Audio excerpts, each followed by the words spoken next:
My name is Terry Fankhauser. I'm the Executive Vice President with the Colorado Cattlemen's Association. I'd like to welcome you all here today. You're going to hear in a little bit from a more formal welcome from the National Institute for Animal Agriculture and the U.S. Animal Health Association.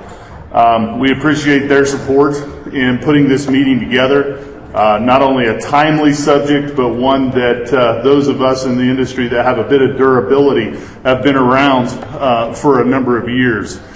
With that, welcome to Colorado. I believe it's fall officially in the state.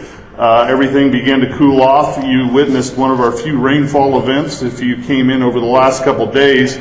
But with that, I'd like to call forward Mr. Don Brown, and I'll make some introductions of Don. Don is the Commissioner of Agriculture in Colorado. He was appointed by our Governor John Hickenlooper in January 2015. Don is a third-generation farmer from Yuma, Colorado, and for those of you not familiar with the state, that's the far northeastern part of Colorado. So it's certainly an honor and a privilege to have an actual producer, somebody as close to the ground as Don is, here with us today, but also as our Commissioner of Agriculture. He's a little bit of Don's background.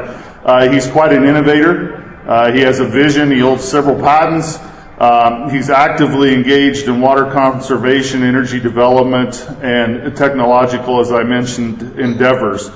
Don is from a family farm that was homesteaded in 1911. Many of you probably have that in your state. It's a centennial farm. It's been around for 100 years in Colorado. Don oversees the daily operations of approximately 300 employees within the department. They have 7 divisions. One of those divisions is the Animal Health Division that does oversee this topic.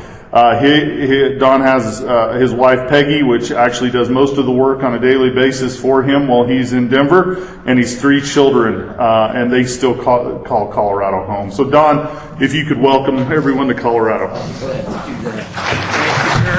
Appreciate that. Well, you can certainly tell that I wrote that introduction myself. It was all very glowing. Probably my wife would beg to differ a little bit on some of that. You know, when she married me, she thought she was getting a knight in shining armor. Come to find out, she was getting a fool wrapped in aluminum foil. But that's neither here nor there. I'm delighted to be here today, and I'd like to welcome you to Colorado on behalf of our great state, a state that we're extremely proud of. But I'd like to take just a minute to talk about a couple other things that might be of importance to some of you. For the others, you won't have much interest. We have a new leafy green vegetable here in the state.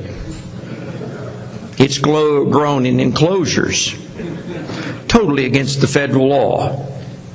So if you have any plans of taking some home, I'd drop it off at the state line when I was leaving.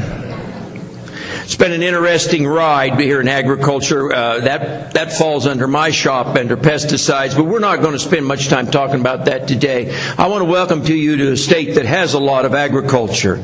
I think the perception out there is that we're consistent primary mountains with a large grassy beach on one side and pine trees on the other side with an urban corridor down the center.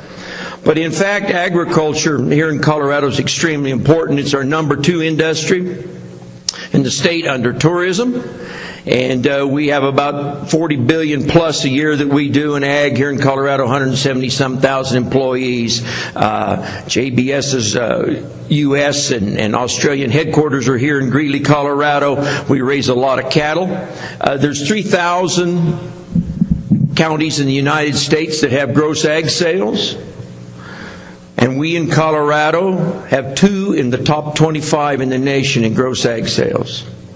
And that's Weld County, ranked at number 9, and the county that I'm from, ranked number 24 in the nation in gross ag sales. So we have ag here, but we also have animals, and lots of them. And I can't help but think how important it is what you do. I'm actually by trade, and there's no kidding, by trade, I'm a farmer and a rancher. I got my first paycheck at the age of 60 when I took this job. And my wife said it was about time. But point being, I am a farmer and rancher by trade, so I truly respect what you're about and about what you do. I do have one beef to pick, though, with the aquaculture industry. And I'm just going to lay it out early, and I'm going to lay it out often. For years, my family operation, when we take the yearlings to grass, we run them across the scales. And we run them across the scales. They already have their orange ID tag, a big tag that tells the number. And in that tag, when they go across those scales, we break them in 50-pound categories. So when they go across that scale, if you weigh between 500 and 550, well, under 500, you'll get a blue tag, brucellosis type tag, clipped in that tag. And then if you weigh between 5 and 550, you'll get a red brucellosis tag, and then on up the food chain. And that way, when we take them to grass, they go in these categories. And so when they come back off of grass, you can weigh a stock trailer load, and you'll be plus or minus 10 pounds on 500 head.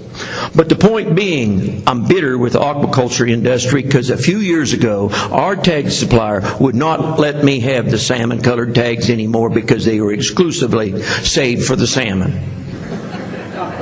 Now explain this one to me. But anyway, I'll get off of that subject and move on to the next one. I want to talk about vulnerability a little bit. I've unloaded a lot of calves in the middle of the night. We never leave a calf on a truck. There's two problems with that. The trucker's tired and he's not going to be. I had a trucker one time want to whip me. He said I was driving too fast from the scales to the feed yard, and it was to where we were going to unload them. And he was a big guy, and he could have whipped me. And he said, I want to whip you for driving too fast. I said, well, that's okay. I said, I probably need whipping, but those poor calves are tired. Let's get them off first, and then you can whip me. Needless to say, by then he'd forgotten about whipping me. But point being, they come from all over. They come in the middle of the night. They can be from Texas. They can be from Oregon. They can be from Florida, every corner of the world.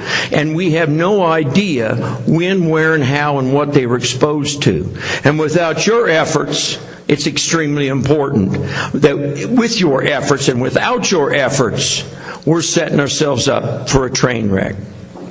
So I truly do appreciate what you're about on traceability. We in our family farm and ranch were in essence using traceability long before it was cool.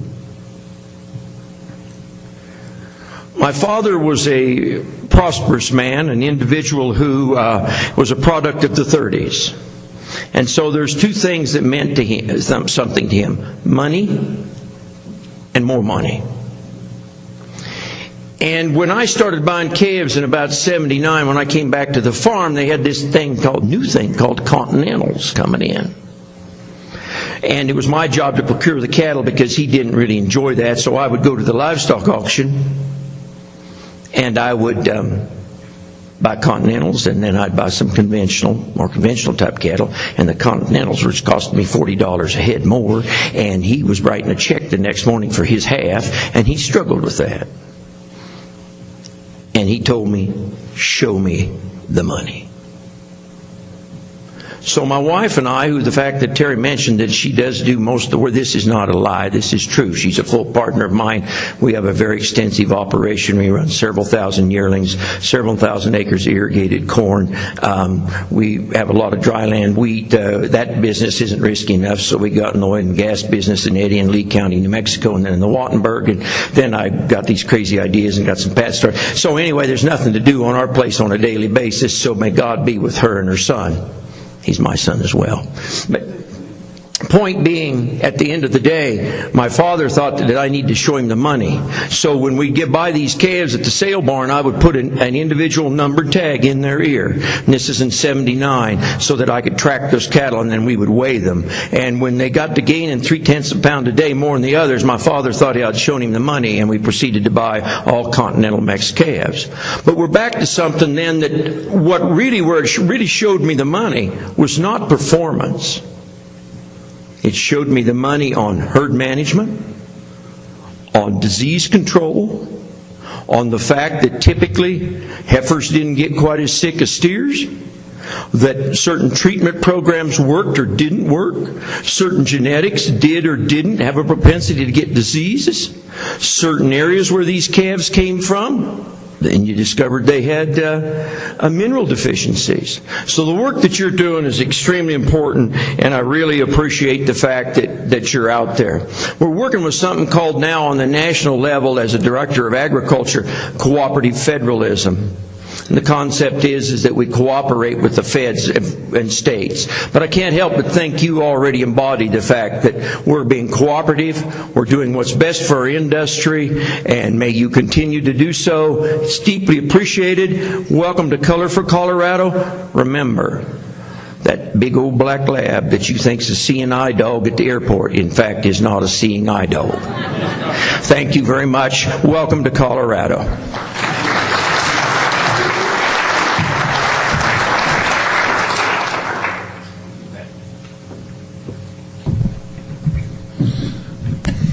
I've been in Colorado 17 years, and the term colorful has changed a lot over the years in its implications.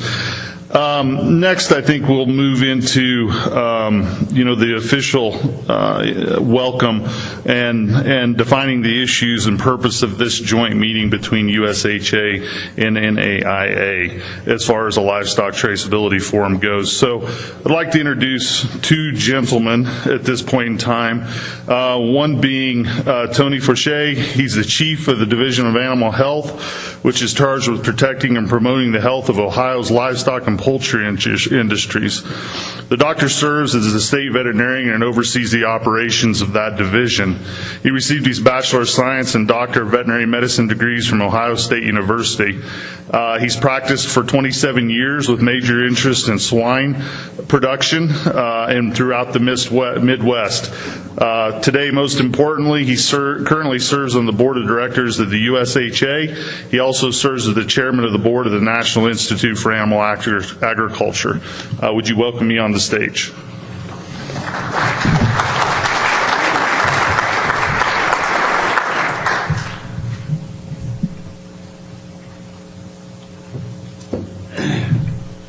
Thanks, Terry, and I just want to welcome everybody here on behalf of NIAA and appreciate this joint effort again on animal disease traceability for NIAA and also USAHA, and Dr. Parr will talk about that in a minute. I remember a meeting here. It's probably been 5 or 6 years ago, and we met, and we didn't get a whole lot accomplished on animal disease traceability. In fact, we couldn't even agree on what an owner-shipper statement should be. And so I hope that we get something done here in the next couple of days. I'm not sure we're any closer than we were back then, but I think today we're here, and tomorrow we're here to discuss animal disease traceability, and I hope we end up with some resolution on what we're going to do in the next couple of days. So I hope that everybody will share their thoughts and concerns as it relates to ADT and all the challenges with it. And Neil Hammersmith, bless his heart, has gotten beaten up so much in the last several years, and we appreciate all the efforts that he has done. So I hope that you all speak openly about this and hopefully accomplish something in the next couple of days. And welcome to Denver. I left Ohio yesterday. It was 90 degrees, and landed last night here. It was 45, and I called my wife and I said, I'm glad I put a jacket in. At least hadn't anticipated that, but always glad to be back in Denver. And it's a reunion of our meeting a few years ago, and I don't know that we're gonna solve all the problems when it comes to ADT, but I hope we get a little closer at least and come to some consensus and understand everybody's concerns. So speak up. If you don't, it's your own fault. Thanks, Terry. Thank you. At this point in time, we'd introduce Dr. Boyd Parr. He grew up on a registered Jersey farm in Newberry, South Carolina. So my suspicion is it's a bit cooler here as well. Prior to joining Clemson University in 2004, the doctor was in private veterinary practice for 26 years, engaging in bovine production medicine. He served South Carolina, Georgia, and North Carolina, focused on dairy and cow-calf operation. He served 2 terms on the Secretary's Advisory Committee on Animal Health for USDA and is the president of the U.S. Animal Health Association. And he represents USAHA on a number of topics and a number of fronts. And at this point in time, Dr. Parr, would invite you to the stage and make your welcome as well.